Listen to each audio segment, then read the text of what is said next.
I grew up in a house with a father that was a little ahead of his time with regard to conspiracy theories. I didn't understand why he read books by David Icke, who at the time was considered to be out there. Having been shunned by the BBC and ridiculed by many, the thought of someone I considered to be intelligent reading Icke's books baffled me. My father still is a master Freemason, and although he joined in the hope of furthering his career, he also had a quest for hidden knowledge. From the Illuminati to King Solomon's temple, he hoped that by joining he would be provided the answers to so many questions. His library was vast, with a plethora of books on Freemasonry and a few by Stephen Hawkins. As I reached my 20s, I started reading them too. I also followed in his footsteps and joined the Freemasons at the Grand Lodge of the United Kingdom, located in London, when I turned 30. Unlike my father, this was not to further my own career, as at the time I owned my own business and my client base consisted mainly of boy racers whose custom I secured through motor publications. Masonic connections wouldn't have influenced their decision to purchase from me.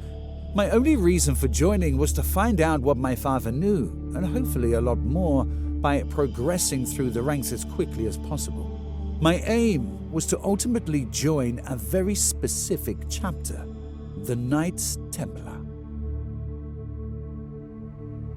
Whilst I appreciate that today that the Knights Templar are not the same organization as the original chapter, for me, it was certainly going to provide a lot more knowledge than I would get through the traditional craft lodges. Moreover, having seen them walking around Grand Lodge, I was in awe of them and really wanted to earn their white smock with the red cross.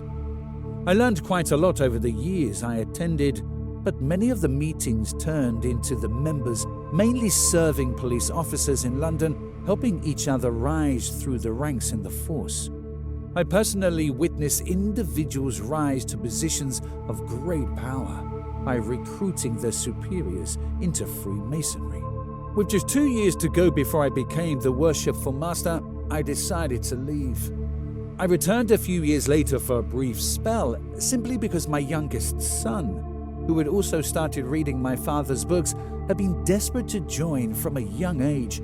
So on his 18th birthday, Sam was initiated into the Lodge of Lucullus, and at the time was the youngest Freemason in the UK. Although I continued to read more of my father's books and had purchased several myself, it wasn't until the pandemic that I really started to truly climb down the rabbit hole. With a lot of time on my hands and in the knowledge that I wasn't going back to work for at least 9 months, I discovered and then spent literally days on BitChute and on YouTube watching Joe Rogan. The pandemic itself just didn't make sense to me. It stank. For the first time, we were asked not to question the science, despite being told the complete opposite since time immemorial. Being forced to wear face masks, which don't protect the wearer in any way, followed by a forced trial of vaccine and staying inside, went against nature in every way. Added to this, the damage it caused to children and vulnerable people far outweighed any benefit. This was the catalyst. I wanted to know who was behind the virus and who would ultimately benefit from the vaccine and PPE business. I quickly found that the same people behind most conspiracies, members of the WEF and the parasites we call the Illuminati, were pulling the strings. Since the pandemic, these same people have continued to make our lives a lot harder than they need to be. Simply turning on the TV and watching the news reminds us of the constant threat of war, as well as economic hardship. The WEF refer to their plans as the Great Reset and have been pushing this agenda since the pandemic.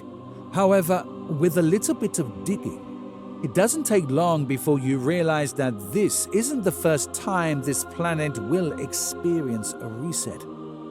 However, what might surprise you is that the last time they did this was only 250 years ago. With the help of several people far more knowledgeable than myself, I uncovered mass genocide and a series of events that include cloning babies, destroying free energy, and the devastation of almost every major city and town in the world.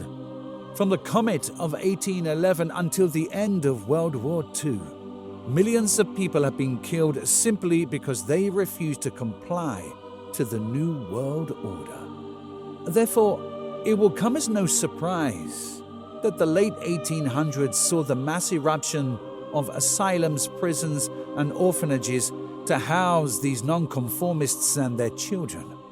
This same period of time also experienced war on a scale never seen before, from the Napoleonic to the many civil wars, followed by World War I and World War II.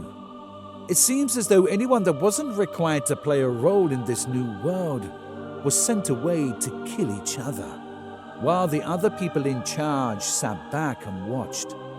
But what was the real purpose of it all? A little more digging, and I discovered that all of this was to see the destruction and removal from the pages of history of the Tartarian Empire.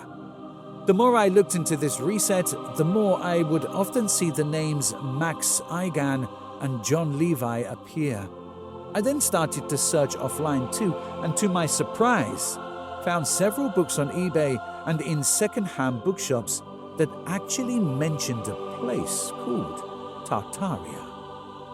Fast forward 4 years, and I have built a modest library. In fact, some of the books I have found contain maps that shouldn't exist, with races or people, flags and religions that I had never seen before. So, armed with this information, I made a few podcasts, then started a group on social media. I very quickly realized that I wasn't alone. In fact, thousands of people across the world have been researching the very same thing. However, unless you already know about Tartaria and the last reset, most of this information will remain hidden. So, to help others understand what is happening right now, and to serve as a warning, in the hope that we can prevent another reset, I decided to put pen to paper. And so we begin.